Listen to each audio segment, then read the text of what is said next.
Stan Solomon on the Talk to Solomon show is this Christian fundamentalist, and he went on one of the single most lunatic rants I've ever heard.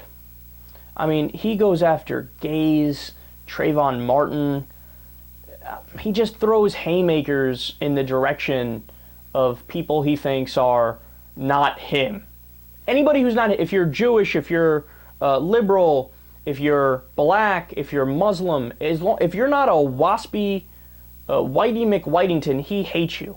And he's going to make that incredibly clear. The left, which is godless and serves Satan, has an agenda. To accomplish their agenda, they have to get idiots, morons, numbnuts to do stupid things so the focus will be on them and not on the libs, and not on the leftists. Jews, homosexuals, blacks, gays, Islamists. You may think they're disparate groups. They're not. They're all tools. Because while we're mad at these two punks, we're mad at Trayvon Martin, that thug that deserves to be dead, and I'm glad he's dead.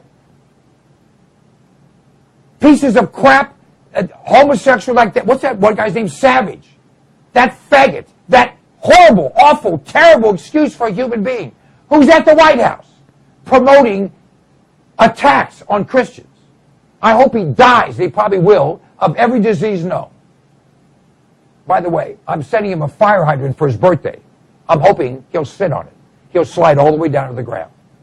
Sorry, fire hydrant fans. Don't mean to insult fire hydrants. At any rate, do you understand what I'm saying here? These groups are being recruited. Environmentalists, nuclear freeze. It doesn't make any difference what group it is. If you put anything ahead of doing what's right in God's eyes, or better yet, ignoring the reality of God, then you're a tool. You're a useful idiot. Wow. I'm speechless. It's amazing to me that somebody could say so many things that are so stupid, and he is the one saying other people are stupid. They don't have logic or reason or common sense or whatever. No, you are the one that doesn't have logic, reason, common sense, rationality on your side. I mean, why did Trayvon deserve to die? Did you not read any of the facts of that night? Even your most vicious Zimmerman defender stopped short of saying he deserved a death sentence. They think it was an unfortunate act and maybe Zimmerman was justified in self-defense, but they don't say he deserved to die. He had Skittles and iced tea, walking home minding his business, didn't do anything wrong to anybody. He was scared that some guy was following him, so he took off. And you're saying he deserved to die? Apparently being black in this country is worthy of a death sentence, according to this lunatic. And then Dan Savage, why do you dislike Dan Savage? He's just gay. What's the problem with that? He's not coming to blow you, and he would never blow you. He's got no interest in you. Believe you me on that. Right? But he minds his business. He does what he wants behind closed doors. And so what? He advocates for himself in the political sphere. You advocate for yourself in the political sphere. What the fuck could possibly be wrong with Dan Savage? Unless you just have a visceral hatred of black people and gay people and all other people that you listed off there, which is exactly what it is.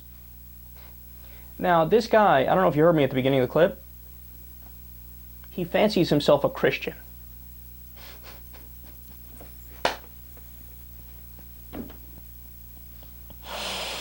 Yeah, that's a very similar rant to one I heard from Jesus.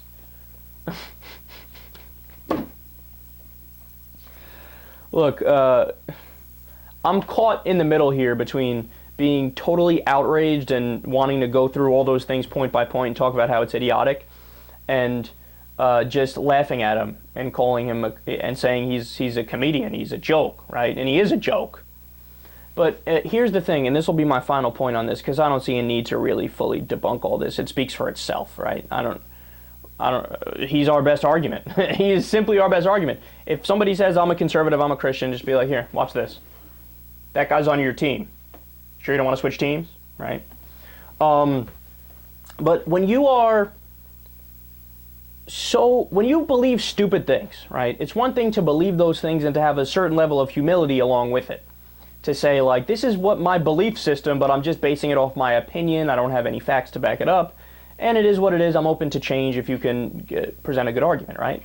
But when somebody says the things that this guy says and has these profoundly stupid beliefs, and he's also as passionate about it and as in your face and seemingly arrogant and confident about it, seriously, I think that that's a very, very clear sign, and it's a red flag that he's got mental issues. He's got mental issues. Now, I don't know what it is. It could just be something as simple as moderate depression or severe depression, or it could be something a little worse than that, bipolar disorder, or who knows, you know, he's bordering schizophrenic. He might have multiple different personalities. He kind of sounds a little off by the way he talks. Not even just the content. The content itself is ridiculous, but also the way he sounds, etc. So, hey man, seek help. And I mean that.